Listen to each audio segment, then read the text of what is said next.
ओम श्री गणेशाय नमः। शुक्रवार व्रत कथा संतोषी माता का व्रत कथा। आप लोग जो है धन्य हैं जो कि सामूहिक भगवान माता संतोषी कथा सुन रहे हैं। इस व्रत को करने वाला कथा के पूर्व जो है कलश के जल को पूर्ण जल से भर दे, उसके ऊपर गुड़ व चने की दाल रख दे और चना गुड़ जो है बाद में जो है गौ माता को खिलाना चाहिए। सुनने वाला और सुनाने वाला दोनों जो है भगवान माता आदिशक्ति संतोषी माता का जयकारा बोलना चाहिए। बोले संतोषी माता की जय। उसके बाद जो है सभी बच्चों को बुला लेना चाहिए। घर परिवार में अगर बच्चे हैं, बाहरी बच्चों को बुलाने की कोई आवश्यकता नहीं है, लेकिन अगर घर में बच्चे ना मिलें तो ब्राह्मण अथवा पास पड़ोस के लड़कों को बुला करके भोजन कराना चाहिए और 8 लड़कों को भोजन कराना चाहिए और किसी भी बच्चे को कोई खटाई वाला बस नहीं देना चाहिए। इस प्रकार से जो है माता भावनाओं की भूखी हैं। आप लोग प्रेम पूर्वक जो है शुक्रवार व्रत कथा संतोषी माता कथा सुनिए। बोली संतोषी माता की जय। एक समय की बात है कि एक नगर में एक कायस्थ ब्राह्मण और वैश्य जात के तीनों लड़के रहा करते थे और उन तीनों में मित्रता बहुत ज़्यादा था।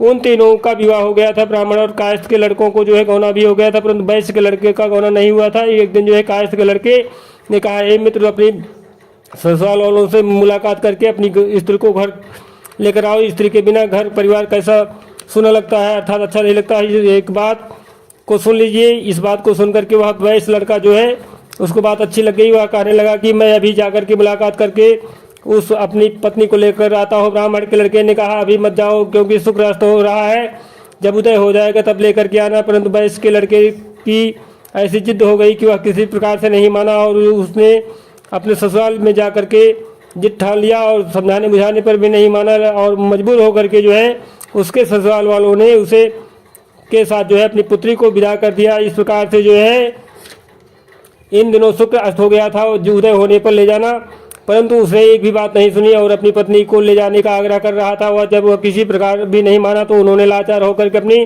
पुत्री को विदा कर दिया। वैसे पुत्र जो है पत्नी को एक रथ में बैठा कर अपने घर को लेकर चल पड़ा। दूसरी थोड़ी दूर जाने के बाद जो है रास्ते में उसके रथ का पहिया टूट कर गिर गया और बैल का पैर टूट गया।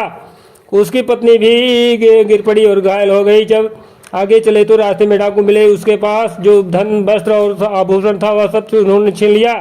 इस प्रकार जो है अनेक कष्टों का सामना करते हुए अपनी पत्नी को अपने घर लेकर के पहुंचा तो वह वैसे लड़के को सर्प ने काट लिया। वह मूर्छित हो गिर पड़ा और उसके स्त्री अत्यंत विलाप कर देख कर रोने लगी। परंतु वैश्य ने अपने पुत्र को वैद्यों को दिखलाया तो वैद्य ने कहा, यह 3 दिनों में मृत्यु को प्राप्त हो जाएगा। जब उसके मित्र ब्राह्मण लड़के और सारी बात को पता लगा तो उसने जो है कहा, सनातन धर्म की प्रथा है कि जिस समय शुक्र अस्त होता है वो कोई अपनी स्त्री को नहीं लेकर जाता है, परंतु यह शुक्र के अस्त होने में जो है स्त्री को विदा करा कर अपने घर ले गया है, जिस कारण उसके सामने इस प्रकार से विघ्न व्यवस्था उपस्थित हुई। यदि वह 3 दिनों के अंदर ससुराल वापस चला जाए और शुक्र उदय होने के बाद पुनः आए तो निश्चित ही इसका यह टल जाएगा। शहर ने अपने पुत्र को और उसकी पत्नी को शीघ्र ही उसके ससुराल वापस में दिया। वहां पहुंचते ही वैश्य की पुत्र की मूर्छा दूर हो गई और ससुराल में जाकर के साधारण उपचार के बाद वह ठीक हो गया, विष मुक्त हो गया और अपने दामाद को स्वस्थ देकर के ससुराल वाले अत्यंत प्रसन्न हो गए। वैश्य पुत्र अपनी ससुराल में जाकर के स्वास्थ्य लाभ